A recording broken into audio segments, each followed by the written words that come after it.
কেনিয়ার স্টেডিয়ামে জনতাকে ছত্রভঙ্গ করতে গুলি চালালো সেনা, প্রাণ গেল 4 জনের। কি এমন ঘটল যে সেনাকে গুলি চালানোর মতো পদক্ষেপ নিতে হলো?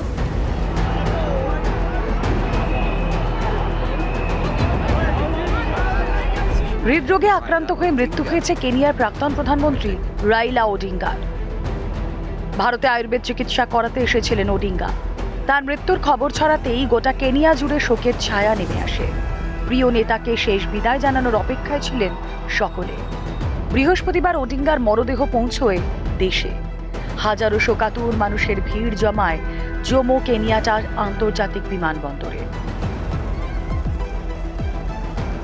যার জেরে সাময়িকভাবে সব ফ্লাইট পরিচালনা বন্ধ হয়ে যায়। একই ছবি দেখা যায় নাইরোবিতে। সেখানকার স্টেডিয়ামে শায়িত ছিল ওডিঙ্গার মরদেহ। শ্রদ্ধা জানানোর জন্য সেখানেও এসেছিলেন হাজার হাজার মানুষ। সূত্রের খবর, এক পর্যায়ে স্টেডিয়ামে চরম বিশৃঙ্খলা শুরু হয়। গেটের বাইরে যারা অপেক্ষা করছিলেন তারাও নিরাপত্তার বেষ্টনী পেরিয়ে ভিতরে ঢুকে পড়েন। নাইরোবি স্পোর্টস এরিনার গেট ভেঙে ভিতরে প্রবেশ করে জনতা। তখনই উত্তেজিত জনতাকে ছত্রভঙ্গ করতে শূন্যে গুলি ছোড়ে সেনাবাহিনী। ছোড়া হয় টিয়ার গ্যাসও।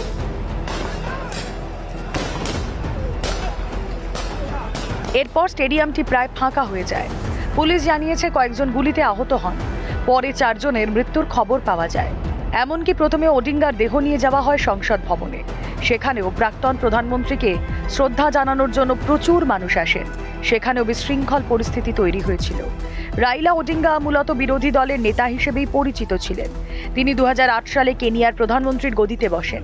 তিনি ছিলেন দেশের জনগণের কাছে পিতা সম। তিনি বর্তমান প্রেসিডেন্ট রুটোর সঙ্গে রাজনৈতিক সমঝোতাও করেন।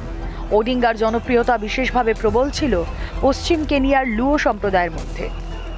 এই সম্প্রদায়ের অনেকেই বিশ্বাস করেন নির্বাচনে বারবার জালিয়াতির কারণেই ওডিঙ্গা প্রেসিডেন্ট হতে পারেননি।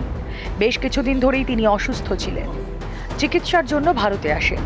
হাসপাতালে চিকিৎসা চলছিল। 15ই অক্টোবর প্রাতঃভ্রমণের সময় হৃদরোগে আক্রান্ত হন তিনি। তার মৃত্যুতে গভীর শোক প্রকাশ করেন প্রধানমন্ত্রী নরেন্দ্র মোদী।